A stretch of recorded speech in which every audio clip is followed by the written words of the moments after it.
ఛత్తీస్గఢ్లో మావోయిస్టుల ఎయిర్వేత ఆపరేషన్ ముమ్మరంగా సాగుతుంది. బీజాపూర్ జిల్లాలోని దట్టమైన అటవీ ప్రాంతంలో భద్రతా బలగాలకు మావోయిస్టులకు మధ్య జరిగిన భారీ ఎన్కౌంటర్లో 3 మావోయిస్టులు మరణించినట్టు తెలుస్తుంది. తెలంగాణ సరిహద్దుకు సమీపంలోని తార్లగూడ ప్రాంతంలో ఈ ఎదురుకాల్పులు చోటు చేసుకున్నాయి.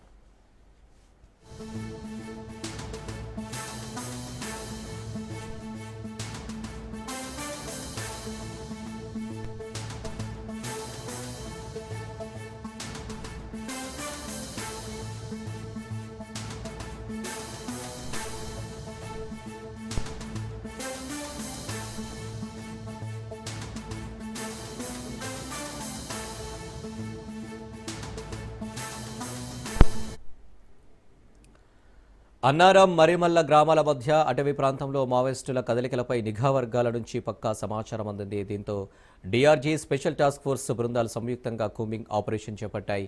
ఈ క్రమంలో భద్రతా బలగాలకు మావోయిస్టులు తారసపడడంతో ఇరు వర్గాల మధ్య కాల్పులు మొదలయ్యాయి. ఈ ఆపరేషన్లో 3 మావోయిస్టుల మృతదేహాలను, కొన్ని ఆయుధాలను స్వాధీనం చేసుకున్నట్లు పోలీసు వర్గాలు తెలిపాయి.